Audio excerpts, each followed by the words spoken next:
In this video, I will try to talk about MA in English entrance exam. You have been studying and you have been preparing for your MA in English entrance exam, but though you have been following NET syllabus, there are some things that you might have missed or you might not have given due concentration. So let's try to know about them today through this video. The first thing is we often ignore the reference style of English literary research.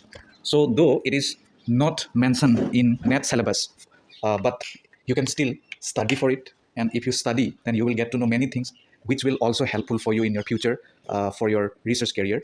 So it will be utterly beneficial for you in many things. And many questions are framed, many questions are asked related to reference style. There are various kinds of reference styles that people follow. Social science background, they follow different citation style. English literature, they also follow their own. But most of them, they follow MLA edition of referencing style. So you can follow MLA 7 to MLA 9. MLA 7, MLA 8, and MLA 9. You should know the basic things. Let's say if you have used one novel, how you will reference it according to MLA 7, that you should know. And in the same way, you should also know how you will reference it in MLA 8 and MLA 9. Okay. And these are the fundamental things you should know. Apart from that, I have already mentioned many types of referencing style. Though you don't have to know all, but you should know about, at least in brief, Chicago style of referencing and APS style of referencing. These are the basic referencing style that everybody must know. Okay, and some questions are framed on the basis of it. Okay. Let's now move on. Our second often missed topic is ISBN. Though it seems very light. ISBN, what is ISBN? That is, we have seen in the book, that's it. But there are more information related to ISBN that we have to know, that is asked in our MA in English entrance exam. Like what? Like how many numbers are there in ISBN? What is the full form of ISBN? And who prepared ISBN number? How it is prepared? And for which book this is given, which book this is not given. This is all the commonly asked question or frequently asked question that you should know. Okay, and those questions are also asked. Next thing is LGBTQ studies and theory. This is very common nowadays. That is lesbian, gay, bisexual, transgender, and queer studies. Okay, this is very trending topic for us. And in our BA syllabus too, we have studied some literature related to LGBTQ, but we have not studied it in a extensive way, and that must be done in this MA entrance preparation. It will help you in your upcoming future too. So there are basic theories related to LGBTQ. What is LGBTQ according to theorists? What are its principles? How LGBTQ sees literature?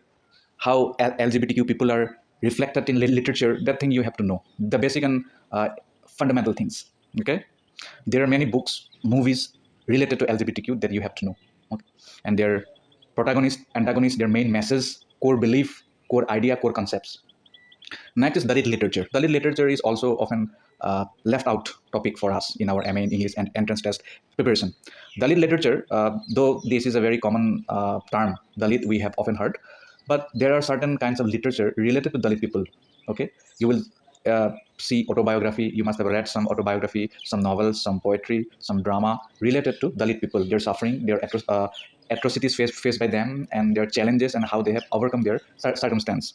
And I can recall right now one literary works, Bama. Bama's, what was the book name? I have forgotten. That was also related to Dalit literature. Like that, there are many essays, many books related to Dalit literature, and you have to know about them. Many questions are asked related to this topic. Okay.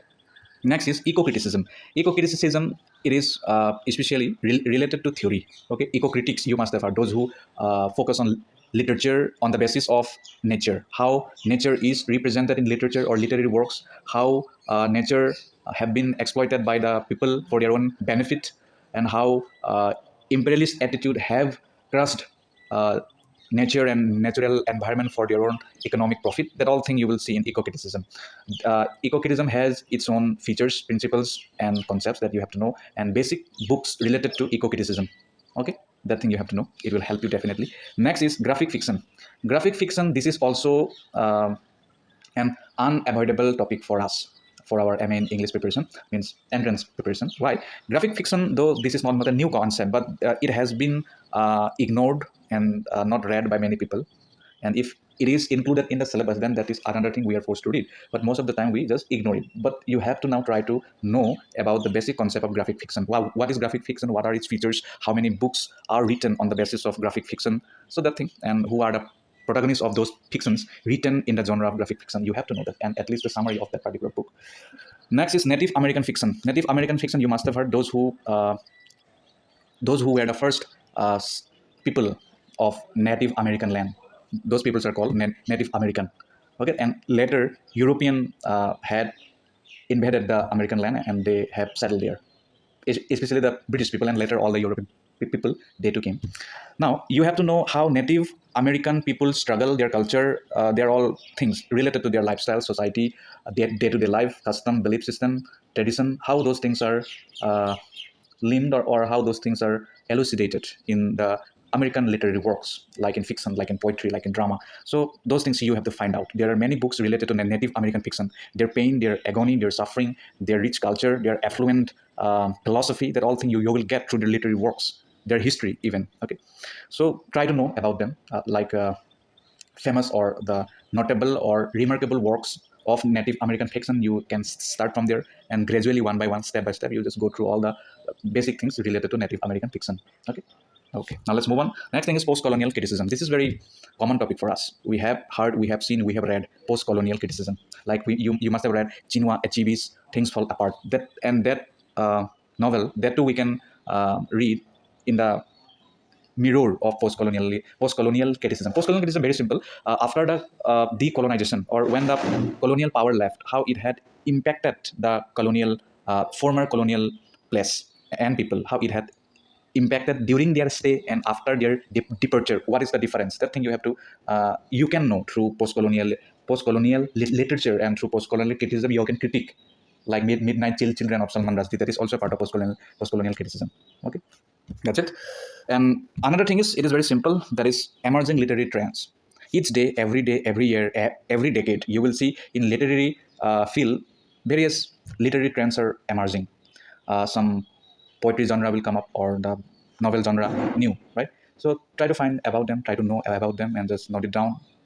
Keep those things inside your brain. It will help you in your exam. Many questions are framed on the basis of it. And then at last, but not at last, and that is poetry. Like in poetry, you will get various kinds of things. Okay, there are countless poetic or poetical genres, poetry genres, right? And apart from poetry genre, you will also get meter, right? This poetry has this poetic meter. Okay, so try to know about them. Features of poetry, meters of poetry, rhyming of poetry. Those things are often ignored by us. And how many stanzas are there? And if there are 4 stanzas, what we will call it? If there are 8 stanzas, what we will call it? Like that. Try to know about them, and try to find out questions related to that thing from the previous year papers. It will definitely help you. I'm saying it from my own experience. So that's it. I hope it will somewhere help you. I'm not saying that if you read it, whatever I have said, it will definitely come. No one knows how questions are framed. But if we read, then we feel confident, and through connecting the dots, we can do our intelligent guess. That's it. Okay. Thank you so much. Bye-bye.